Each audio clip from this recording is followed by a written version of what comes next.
আচ্ছা,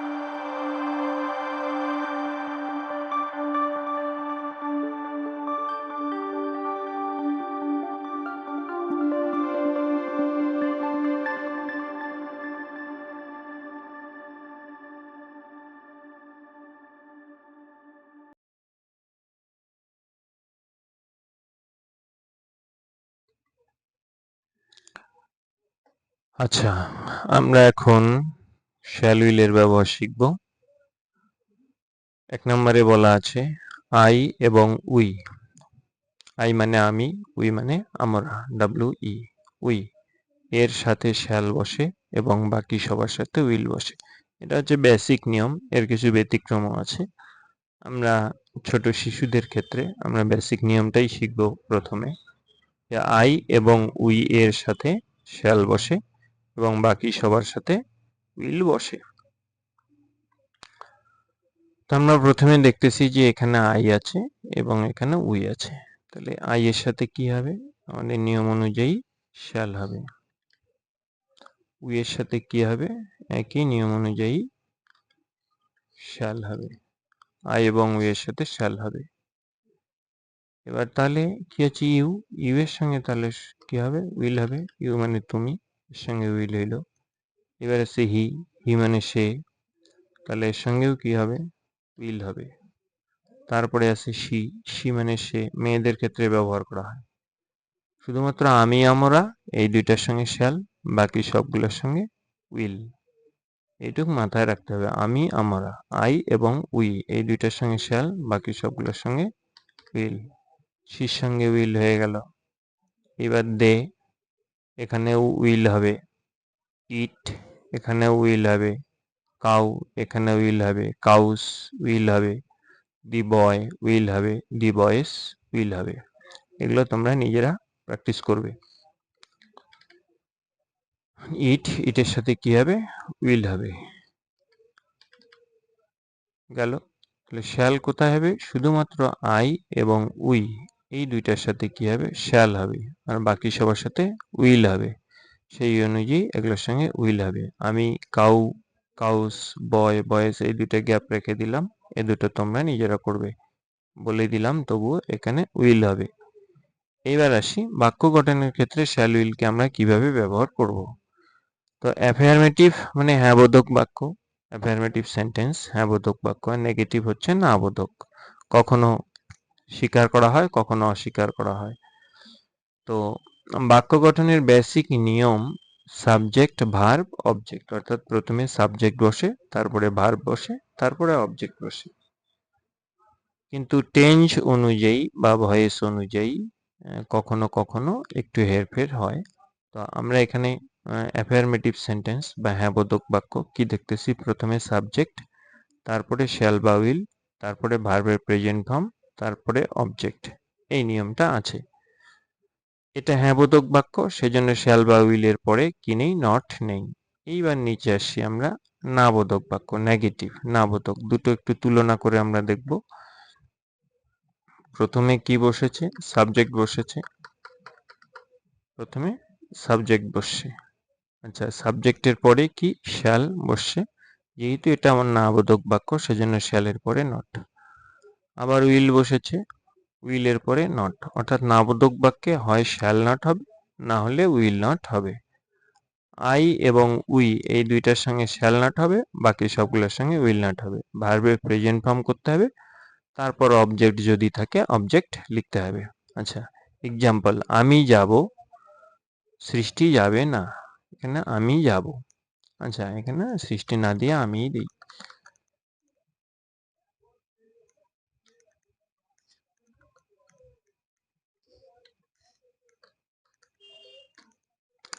যে আমি যাব,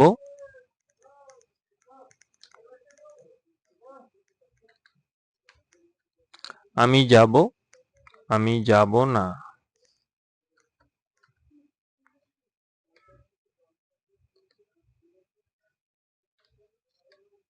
আমি যাব না, আমি যাব, আমি যাব না। তো কিভাবে লিখতে হবে? প্রথমেই আমাদের খুঁজে বের করতে হবে সাবজেক্ট। ভার্বকে বা ক্রিয়াকে কে দিয়ে প্রশ্ন করলেই সাবজেক্ট পাওয়া যাবে। ভার্বকে বা ক্রিয়াকে কে দিয়ে প্রশ্ন করলে সাবজেক্ট পাওয়া যাবে। কে যাবে? আমি। তার মানে আমি হচ্ছে সাবজেক্ট। আমি অর্থে আই সবসময় কি হয়?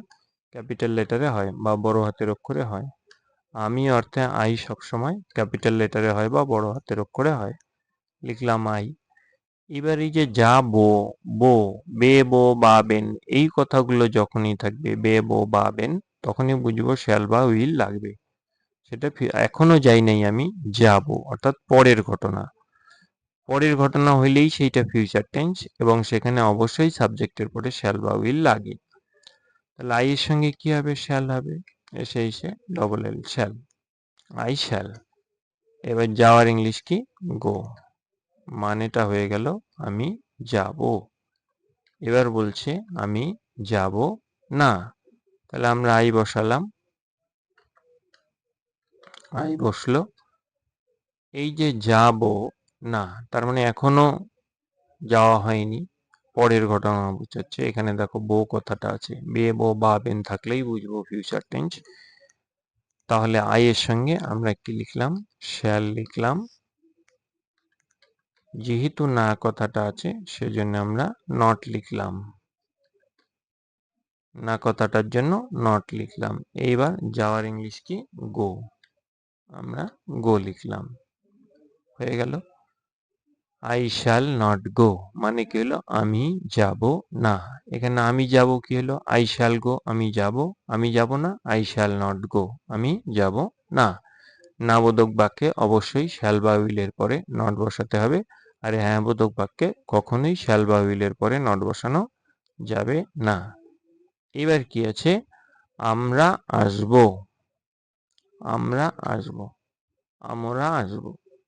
কে আসবে? আমরা। কে দিয়ে প্রশ্ন করলে সাবজেক্ট পাওয়া যাবে সেটা প্রথমে লিখতে হবে। আমরার ইংলিশ কি? উই। আমরার ইংলিশ হচ্ছে উই। আসবো।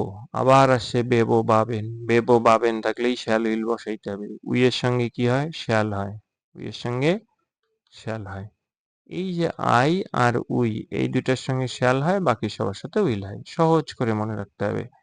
আচ্ছা, আসার ইংলিশ কি? কাম। আমরা কাম লিখে দিলাম। শ্যাল উইলের পরে ভার্বের প্রেজেন্ট ফর্ম হয়, এটা মাথায় রাখতে হবে। শ্যাল উইলের পরে ভার্বের প্রেজেন্ট ফর্ম হয়। তাহলে আমরা আসবো। We shall come. আমরা আসবো। We shall come. এইবার কি হবে? আমরা আসবো না। সরি, আমরা আসবো। এখানে বলছে তোমরা আসবে না। তোমরার ইংলিশ কি? তোমরার ইংলিশ ইউ। ইউ মানে তুমি, ইউ মানে তোমরা, ইউ মানে আপনি। ইউ মানে তুমি, ইউ মানে তোমরা, ইউ মানে আপনি। তোমরা আসবে, তার সঙ্গে আছে না। আসবে। বে, বো, বা, বেন আছে, অতএব শ্যাল বা উইল লাগবে। You second person. ইউ এর সঙ্গে কি হয়? উইল হয়। আমরা উইল নিলাম। ইউ এর সঙ্গে উইল নিলাম। ঠিক আছে? ইউ উইল হলো। এইবার যেহেতু না আছে সেজন্য আমরা নট নিলাম। You will not. আর আসার ইংলিশ কি? Come. C O M E. Come. You will not come. তোমরা আসবে না। বলছে তুমি আসবে, তুমি আসবে না। তাহলে তুমির ইংলিশ কি? তুমির ইংলিশ আমরা সবাই জানি, ওয়াই ও ইউ। তুমি। তুমি, ইউ মানে তুমি, ইউ মানে আপনি, ইউ মানে তোমরা। আসবে, এখনো আসে নাই, আসবে। Future tense. যে শ্যাল বা উইল, বেবো বা বেন থাকলেই ফিউচার টেন্স, তখন শ্যাল বা উইল লাগে। ইউ এর সঙ্গে কি হবে? উইল হবে। হইলো ইউ উইল। আসার ইংলিশ কি? কাম। You will come. তুমি আসবে। এবার বলছে তুমি আসবে না। কে আসবে না? তুমি। তাহলে আমরা কে দিয়ে প্রশ্ন করলে সাবজেক্ট পাবো? প্রথমে আমরা সাবজেক্ট লিখব। আমরা লিখলাম সাবজেক্ট, ইউ হইল। এবার আসবে, এই যে বেবো বা বেনের জন্য শ্যাল বা উইল। তো ইউ এর সাথে কি হয়? উইল হয়। উইল নিলাম। নাইয়ের জন্য কি হবে? নাইয়ের জন্য নট হবে। You will not. আসার ইংলিশটা কি? আসার ইংলিশ হচ্ছে কাম। শ্যাল উইলের পরে ভার্বের প্রেজেন্ট ফর্ম হয়। আমরা ভার্বের প্রেজেন্ট ফর্ম লিখে দিলাম। You will not come. তুমি আসবে না। তাহলে ইউ উইল কাম, তুমি আসবে। ইউ উইল নট কাম, তুমি আসবে না। বলছে সে দেবে, সে দেবে না। সে দেবে। সে দেবে, সে দেবে না। কে দেবে? সে। তাহলে আমাদের এখানে আমরা হি নিলাম, হি নেওয়া যায় অথবা সি নেওয়া যায়, ছেলেদের ক্ষেত্রে হি, মেয়েদের ক্ষেত্রে সি। সে দেবে, এখানে বে কথাটা আছে, বে বো বাবেন থাকলেই আমি বলেছি ফিউচার, এখনো দেয়নি, দেবে, পরে দেবে। তাহলে হির সঙ্গে কি হবে, হি হচ্ছে থার্ড পারসন সিঙ্গুলার নাম্বার, এর সঙ্গে উইল হবে, হি উইল, দেওয়ার ইংলিশ কি give, GIV, give, he will give, সে দেবে।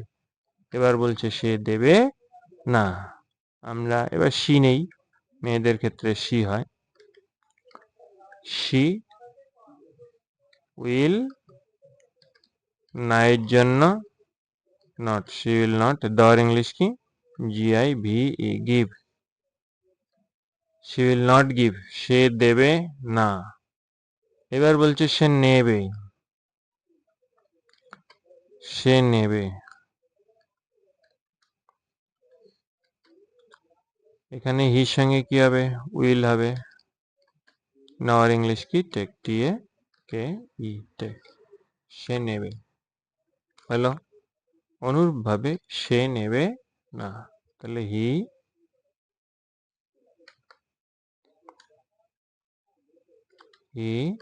হির সঙ্গে কি হবে উইল,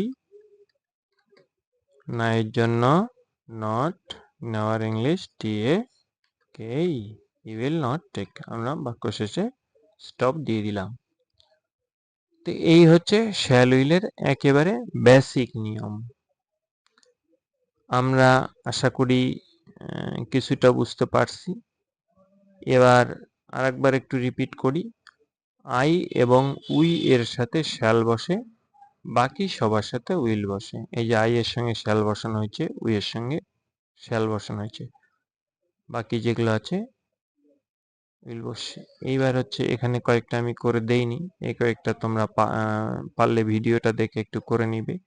এখানে শ্যাল উইল দিয়ে কি করে হ্যাঁ বোধক না বোধক বাক্য হয় গঠনটা দিয়ে দিছি, বাক্যটাও আমি করে দিলাম কিছু উদাহরণ। এই উদাহরণগুলো দেখে দেখে দেখে দেখে নিজেদেরকে প্র্যাকটিস করতে হবে, ভিডিওটা মাঝে মাঝে অফ করে স্টপ করতে হবে। এখানে কিছু উদাহরণ দেওয়া আছে, এক্সাম্পল দেওয়া আছে কিছু, এগুলো নিজেরা চেষ্টা করতে হবে কি করে। আমার আগেরগুলো দেখে দেখে এটা একটু নিজেরা চেষ্টা করতে হবে, তাহলে কি হবে, নিজের অভিজ্ঞতাটা বাড়বে, ভুল ত্রুটিগুলো সংশোধন হবে। এইভাবে প্র্যাকটিস করতে হবে, তাহলে কোনো রকম সমস্যা হবে না। আশা করি আস্তে আস্তে সবাই শিখবে। ধন্যবাদ সবাইকে।